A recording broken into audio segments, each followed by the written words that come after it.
जय माता दी भक्तों, स्वागत है आपका अपने चैनल पर प्रभु के भजन में। आइए दुर्गा सप्तशती के 6ठे अध्याय का श्रवण करते हैं।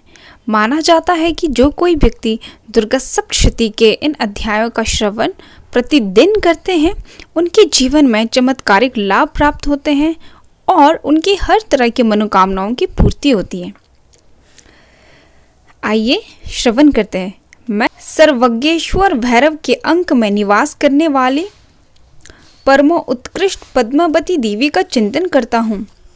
वे नागराज के अनुसार आसन पर बैठी है और नागों के फनों में सुशोभित होने वाली मणियों की विशाल माला से उनकी दहलता उद्भासित हो रही है।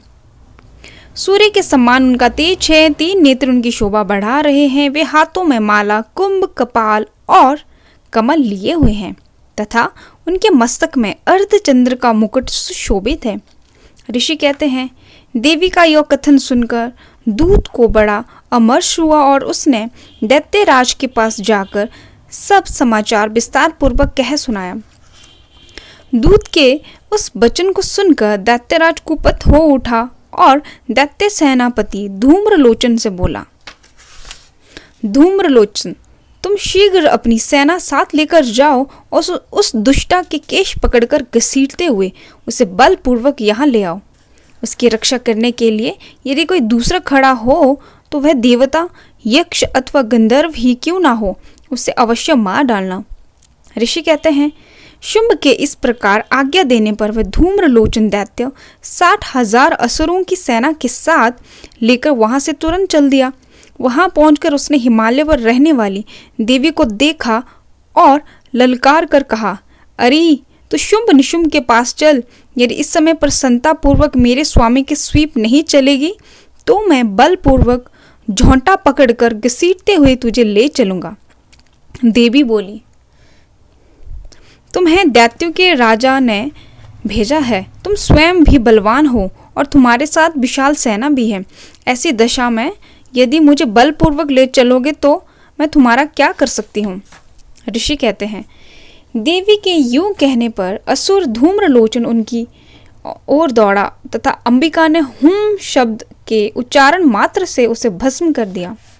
फिर तो क्रोध में भरी दैत्यों की विशाल सेना और अंबिका ने एक दूसरे पर तीखे सहायकों, शक्तियों तथा फरसों की वर्षा आरंभ की। इतने में ही देवी का वाहन सिंह क्रोध में भरकर भयंकर गर्जना करके गर्दन के बालों को हिलाता हुआ असुरों की सेना में कूद पड़ा।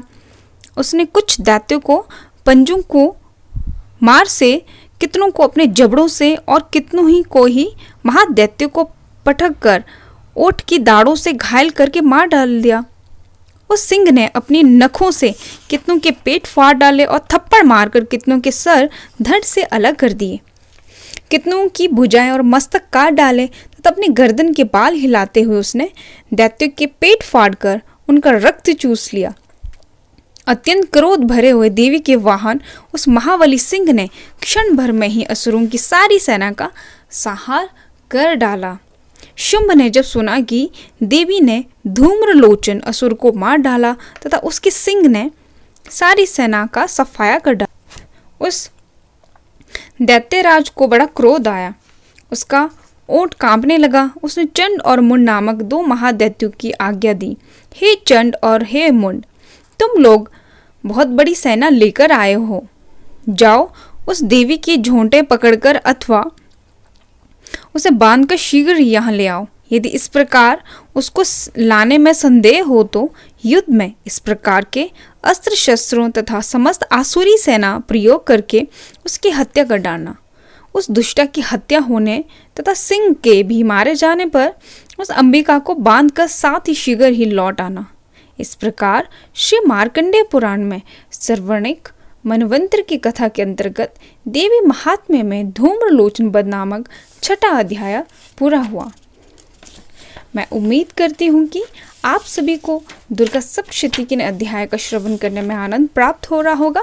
इसी तरह की डेली वीडियोस के लिए इसी तरह की डेली दुर्गा सप्तशती के अध्याय या फिर किसी अन्य व्रत कथा को सुनना चाहते हैं तो आप इस चैनल को ज़रूर सब्सक्राइब करें, बेल आइकन को प्रेस कर लें। हरे कृष्णा, जय माता दी।